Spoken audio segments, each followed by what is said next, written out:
এই দুনিয়াতে আমরা যাদের সাথে বসবাস করি প্রকৃত অর্থে তারা কেউই আমাদের আপন নয়।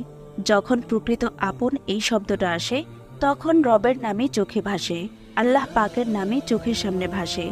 যদি আপনি আপনার রবকে সবথেকে বেশি আপন ভাববেন তাহলে আপনি সবথেকে বুদ্ধিমান। আর আপনি আল্লাহকে বাদ দিয়ে যখন অন্য সকলকে আপন করে নেবেন তখন মৃত্যুর পরে আপনার অনুভব হবে যে আপনি কি বড় ভুলই না করেছেন। সত্যিই যখন দিন শেষে মনে রাখার কথা আসে না তখন মৃত্যুর পরে সবাই ভুলে যায়। আপনাকে কি সবাই মনে রাখবে? আপনার কি মনে হয়? আপনার মৃত্যুর সঙ্গে সঙ্গে সবাই ভুলে যাবে। খুব বেশি দিন সময় লাগবে না আপনাকে ভুলতে। ঠিক যেমন এই পৃথিবী এই দুনিয়ার মানুষগুলোকে আপনাকে মনে রাখবে না, এর বিপরীত আপনার রব একটা মুহূর্তের জন্যও আপনাকে ভুলে থাকবেন না। একটা হাদিসের কথা আপনাকে বলি, মহান রব্বুল আলমিনের কাছে 100 ভাগ রহমত রয়েছে, মানে 100 ভাগ দয়া রয়েছে। তার মধ্যে 1 ভাগ তিনি এই দুনিয়াতে দিয়েছেন, এই পৃথিবীতে দিয়েছেন। তুমি খেয়াল করেছ না যে গাভী তার বাচ্চাকে চেটে পরিষ্কার করে, কুকুর তার বাচ্চাকে চেটে পরিষ্কার করে? ওই 1 ভাগ রহমতের জন্যই। বাকি 99 ভাগ রহমত আল্লাহ পাক নিজের কাছেই রেখেছেন, যেটা দিয়ে তিনি কিয়ামতের দিন বান্দার উপরে রহমত করবেন। সুবহানাল্লাহ। আমরা আমাদের রবের রহমত পাবো ইনশাআল্লাহ, আমরা আমাদের আল্লাহ পাকের রহমত পাবো ইনশাআল্লাহ। কিন্তু প্রয়োজন হচ্ছে তওবা করে ফিরে আসা। মানুষ ভুল করবে, আমরা ভুল করি, আমরা ভুল করব, কিন্তু আমাদের মধ্যে উত্তম হচ্ছে সে যে তওবা করে ফিরে আসে। আমরা আমাদের জীবনের প্রতিটা পর্যায়ে পাপ করে থাকি, কিন্তু যেমনই তওবা করি তেমনই তওবা করতে হবে। তওবা করাটা খুবই প্রয়োজন। যেমনভাবে আমাদের জীবনের পাপের হার বেশি তেমনভাবে তওবার হারও বেশি হওয়াটা প্রয়োজন। আমরা নিজেরা যদি আমাদের জীবনের অঙ্ক সলভ করি, যদি আমরা আমাদের নিজেদের অতীতের জীবনের কথা মনে করি এবং সেগুলোকে হিসাব করি, তাহলে দেখা যাবে কত পাপই না করেছি। সেই জন্য ক্ষমা চাইতে হবে, প্রতিনিয়ত রবের কাছে ক্ষমা চাইতে হবে এবং শুকরিয়া আদায় করতে হবে।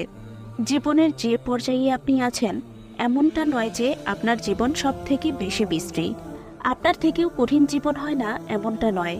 কঠিন জীবনের আপনি কি দেখেছেন? এই পৃথিবীতে ক্ষুধার যন্ত্রণাতেও অনেক মানুষ মারা যায়, আপনার সাথে তেমনটা তো ঘটছে না। এই পৃথিবীতে একজন বেঁচে থাকা সুস্থ মানুষকেও ডাক্তার অ্যালার্ট করে দেয় যে আর কিছুক্ষণ মাত্র আপনার হাতে সময়। আপনার সাথে তো এমন কিছু ঘটছে না। জীবন আপনার কাছে যথেষ্ট সুন্দর। যদি মনে না হয় তাহলে কবরস্থান থেকে একটু ঘুরে আসুন না, একটু হসপিটাল থেকে ঘুরে আসুন না, একটু কারাগার থেকে ঘুরে আসুন না। আপনি কতটা স্বাধীনভাবে জীবন কাটাচ্ছেন, আপনি কতটা সুন্দরভাবে জীবন কাটাচ্ছেন, আপনি কতটা সুস্থ আছেন, এবং সুস্থতা কত বড় উপহার। আপনার চোখ খুলে যাবে, আপনার দৃষ্টিভঙ্গি বদলে যাবে। আপনার শরীরের কোনো একটি অঙ্গে ক্ষত তৈরি হয়, নষ্ট হয়, খারাপ হয়, প্রবলেম হয়, সেটার জন্য ডাক্তারকে কত টাকার না পে করতে হয়। কিন্তু যে অঙ্গ প্রত্যঙ্গ এত সুন্দরভাবে এতদিন ধরে ঠিকঠাক ছিল, ঠিকঠাকভাবে চলছিল, সেটাকে কে রেখেছিল ঠিকঠাক? সেটার জন্য আমরা আমাদের আল্লাহকে কতবার ধন্যবাদ জানাই। এটা কি জানানো প্রয়োজন নয়? এটা কি জানানো উচিত নয়? জীবনের সকল পরিস্থিতিতে বলুন যে আলহামদুলিল্লাহ, সব কিছুর জন্য আলহামদুলিল্লাহ। হে আল্লাহ, তোমাকে কোটি কোটি শুকরিয়া। তুমি আমাকে যেমন রেখেছো, যে পর্যায়ে রেখেছো, যেভাবে রেখেছো, সেটার সব কিছুর জন্য তোমাকে কোটি কোটি শুকরিয়া। আমরা আমাদের রবকে যতই ধন্যবাদ জানাই না কেন, যতই শুকরিয়া জানাই না কেন, সেটা কম হয়ে যাবে। সত্যিই সেটা কম হয়ে যাবে।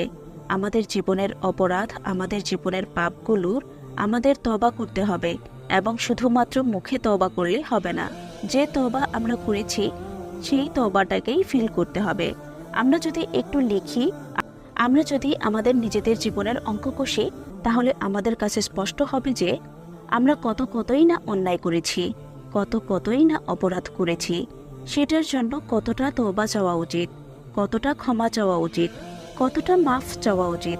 একটু হিসাব করেন।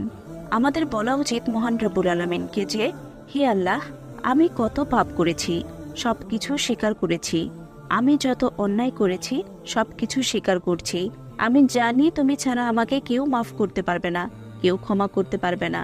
দয়া করে আমাকে মাফ করে দাও, আমাকে ক্ষমা করে দাও, আমাকে তোমার রহমতের ছায়াতলে আশ্রয় দাও। আমাদের মধ্যে যদি সেই অনুশোচনা কাজ করে, আমরা যদি সত্যিই মন থেকে ক্ষমা চাই, অন্তরের অন্তঃস্থল থেকে ক্ষমা চাই, আমাদের মধ্যে যদি সেই অনুশোচনা অনুতপ্ত ভাব কাজ করে, তাহলে মহান রব্বুল আলামিন আমাদেরকে নিশ্চয়ই ক্ষমা করবেন।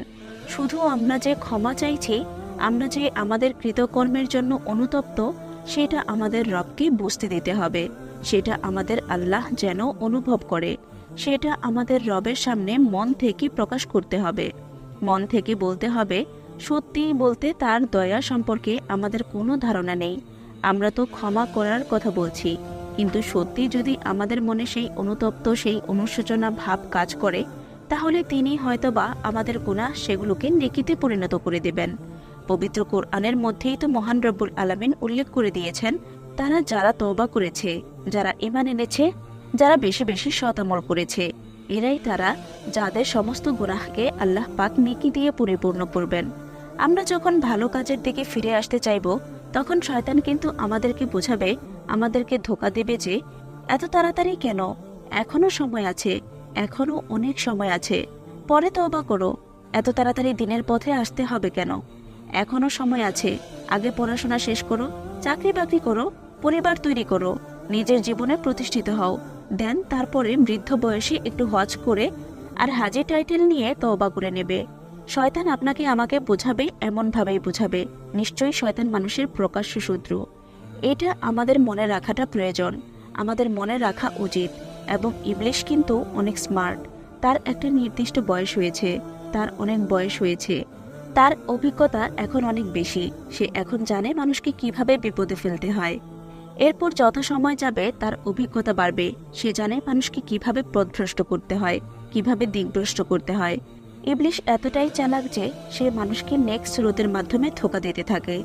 মানে মনে হচ্ছে যে আমি আপনি ভালো কাজ করছি, কিন্তু তার মাঝেও সে ধোঁকা দিতে পারে, সে ধোঁকা দিতে সক্ষম। আমরা যদি সত্যিই একটা সুন্দর জীবন কাটাতে চাই, আমরা যদি সত্যিই একটা ভালো জীবন কাটাতে চাই, তাহলে আমাদেরকে তওবা করতেই হবে, তওবা করে ফিরে আসতে হবে। কারণ রবের কাছে আজ না হোক কাল তো ধরা দিতেই হবে। আমাদের একটু হিসেব কষার প্রয়োজন আছে যে আমরা নিজের জন্য কি করতে পারি, নিজের পরিবারের জন্য কি করতে পারি, আমাদের পরবর্তী প্রজন্মের জন্য কি করতে পারি, আমাদের যুব সমাজের জন্য কি করতে পারি, আমাদের বর্তমান পৃথিবীর জন্য কি করতে পারি। একটু যদি হিসাব করি না, একটু একটু যদি হিসাব লাগাই, তাহলে আমাদের কাছে অনেক কিছুই স্পষ্ট হয়ে যাবে। আমরা যখন রাতের অন্ধকারে বালিশে মাথা রেখে ঘুমাতে যাই, তখন কিছু জিনিস, কিছু চিন্তা করা প্রয়োজন যে এই পৃথিবীতে আসলে আমরা এসেছি কেন। এই পৃথিবীতে আমরা এসেছি কোনো না কোনো উদ্দেশ্যে, কোনো না কোনো পারপাস তো আছে, নাকি শুধুমাত্র এসেছি যাবো, খাবো দাবো, ঘুমাবো, দেন চলে যাব। এমনটা তো হতে পারে না। আমাদের প্ল্যান করতে হবে যে আমি নিজের জন্য কি করতে পারি, আমি দেশের জন্য, রাষ্ট্রের জন্য কি করতে পারি, আমি উম্মাহর জন্য কি করতে পারি। আমাদের সকল চাওয়া পাওয়া আমাদের রবের কাছে রাখতে হবে। আমাদের সকল দুঃখ দুর্দশা, মন খারাপের গল্প, মন খারাপের কাহিনী, আমরা কি চাই, আমরা কোনটা থেকে বঞ্চিত, কোনটা হলে আমাদের ভালো হয়, এই সবকিছু, জীবনের সবকিছু আপনি আপনার রবের কাছে খুলে বলুন। যিনি দিতে পারবেন, যিনি দেওয়ার ক্ষমতা রাখেন, যিনি দেওয়ার সামর্থ্য রাখেন। কেন আপনি বারবার ভুলে যান যে তিনি সব থেকে বড় দাতা, তিনি সর্বজনীন দাতা, তিনি সব থেকে বেশি জ্ঞানী, তিনি সব থেকে বেশি ধনী, তিনি সব থেকে বড় দয়ালু। তার কাছে চাইলে আমরা পাবো। তিনি আমাদেরকে কখনোই বঞ্চিত করবেন না। শুধু মন থেকে চাইতে হবে, অন্তরের অন্তঃস্থল থেকে চাইতে হবে। আপনি তো জানেন রিজিক কে দেয়। আসমান জমিন সৃষ্টির 50,000 বছর আগেই আল্লাহ পাক তাকদীর লিখে রেখেছেন। এটা লেখা হয়ে গেলে আপনার কয়টা সন্তান হবে, আপনি কার সাথে থাকবেন, আপনার পরিবার কেমন হবে, আপনি কিভাবে জীবন কাটাবেন, আপনি কিভাবে মারা যাবেন, কোন দিন মারা যাবেন, মৃত্যুর পরে আপনার কি হবে। দেখুন, এটা লেখা হয়েছে বলেই যে আপনি এগুলো করবেন, বিষয়টা মোটেই এমন নয়। আপনি এগুলো করবেন বলেই তো এগুলো লেখা হয়েছে।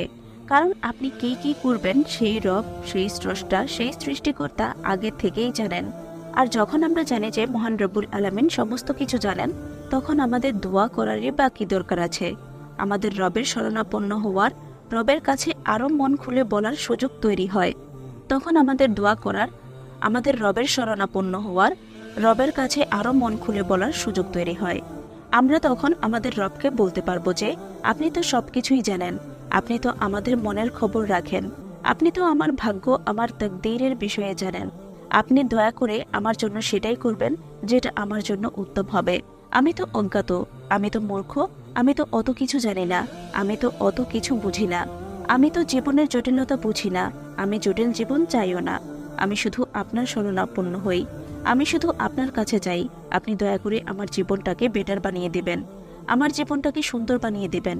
আমি আপনাকে ছাড়া অন্য কারোর উপর বিশ্বাস রাখতে পারি না, ভরসা করতে পারি না। অন্য কারোর কাছে গিয়ে আমি হাত পাততে চাই না।